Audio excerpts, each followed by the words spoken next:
Assalamualaikum warahmatullahi wabarakatuh. Perkenalkan, nama saya Putri Pumalasari. Saya dari Universitas Merangin, Prodi Pendidikan Guru Sekolah Dasar. Nomor NPM 2204281185. Dosen pengampu Egi Agustandi, MPD. Mata kuliah Dasar-dasar Pendidikan.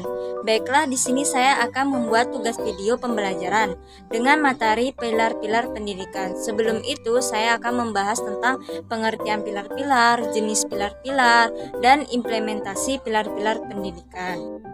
Baiklah, pembahasan yang pertama yaitu tentang pengertian pilar-pilar pendidikan. Pilar merupakan penopang dalam sebuah bangunan yang membuat bangunan tersebut berdiri dengan kokoh.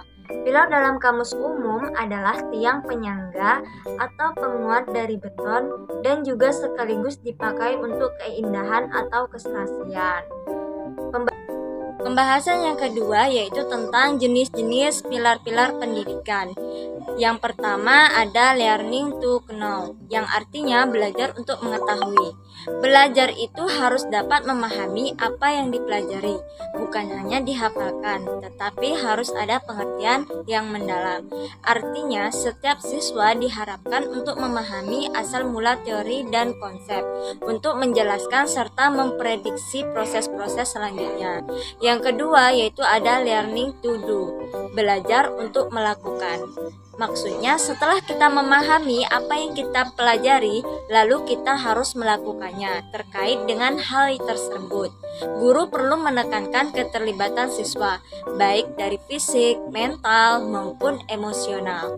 Yang ketiga ada learning to live together, belajar untuk hidup bersama. Maksudnya sejak manusia lahir harus didasari bahwa manusia tidak dapat hidup sendiri dan membutuhkan orang lain sebagai penolong dalam hidup. Di era sekarang muncul berbagai konflik seperti perbedaan ras, suku, agama, kebudayaan. Penyebabnya adalah ketidakmampuan manusia untuk menerima perbedaan. Yang keempat yaitu ada learning to believe in God, belajar untuk beriman kepada Tuhan Yang Maha Esa. Maksudnya, manusia memiliki pegangan yang universal dalam hubungan dengan lingkungannya dan berhubungan dengan penciptanya. Dalam arti bahwa pengetahuan yang dicari seseorang harus dapat memberi manfaat untuk isi alam itu sendiri dan bagaimana mengolahnya untuk kebaikan bersama serta berkelanjutan yang secara religius dapat dipertanggungjawabkan kepada Yang Maha Kuasa. Pembahasan yang terakhir yaitu implementasi masing-masing dalam pilar pendidikan. Yang pertama yaitu ada belajar untuk mengetahui, sebagaimana guru memiliki peranan yang sangat penting dalam menentukan kualitas dan kuantitas pengajaran yang dilaksanakannya. Untuk itu, guru hendaklah memikirkan dan membuat perencanaan untuk meningkatkan kemampuan belajar bagi siswa dan memperbaiki kualitas pengajarannya. Seorang guru dapat dikatakan profesional jika mampu mengembangkan kompetensi individunya dan tidak banyak bergantung pada orang lain. Yang kedua yaitu ada belajar untuk melakukan, sebagaimana sekolah adalah wadah bagi masyarakat untuk belajar dan hendaknya memfasilitas siswa untuk mengembangkan keterampilan yang dimiliki serta bakat dan minatnya agar learning to do dapat terwujud secara umum.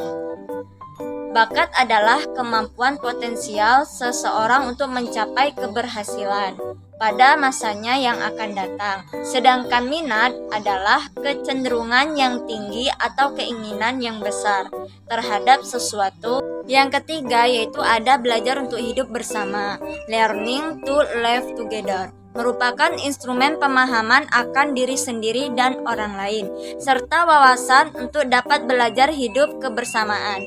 Learning to do ini memungkinkan pembelajaran untuk mengaplikasikannya, pemahamannya, dan bertindak secara kreatif terhadap lingkungan, sehingga tercapai kehidupan kebersamaan yang damai.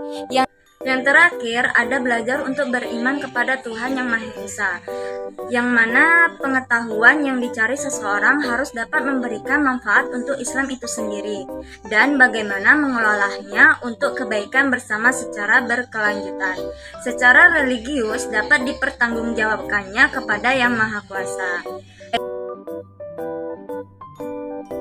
Baiklah, di sini yang dapat saya sampaikan. Jika ada kata-kata yang salah atau penyampaian yang salah, saya mohon maaf. Saya akhiri. Wassalamualaikum warahmatullahi wabarakatuh.